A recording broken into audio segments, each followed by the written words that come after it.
ఆమె అందమే ఆమెకు శాపంగా మారింది. అందంగా ఉందనే కారణంతో పారిస్ ఒలింపిక్స్ నుంచి లువానా అనే స్విమ్మర్ను దూరం పెట్టారు అధికారులు. తోటి క్రీడాకారులను లువానా తన అందచందాలతో ఇబ్బందికి గురి చేస్తుందని పరాగ్వే ఒలింపిక్స్ అధికారులు చర్యలు తీసుకున్నారు.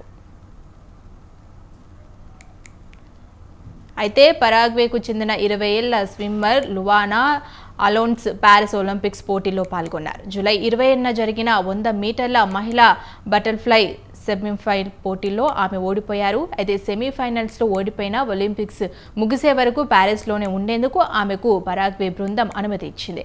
దీంతో మ్యాచ్లు చూస్తూ పారిస్ నగరంలో ఎంజాయ్ చేశారు.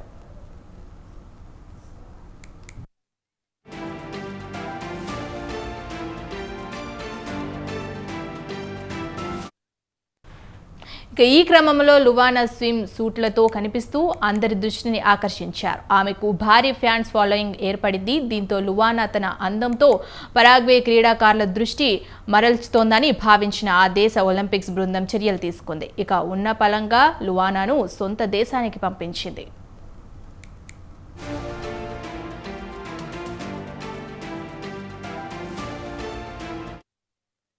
ఇక పారిస్ నుంచి పరాగ్వే చేరుకున్న లువానా మరుసటి రోజే ఊహించని షాక్ ఇచ్చారు. స్విమ్మింగ్కు రిటైర్మెంట్ ఇచ్చారు. తనకు మద్దతుగా నిలిచిన పరాగ్వే దేశ ప్రజలకు ధన్యవాదాలు తెలిపారు. అయితే తనను పారిస్ నుంచి పంపిన విషయంపై మాత్రం ఎటువంటి వ్యాఖ్యలు చేయలేదు.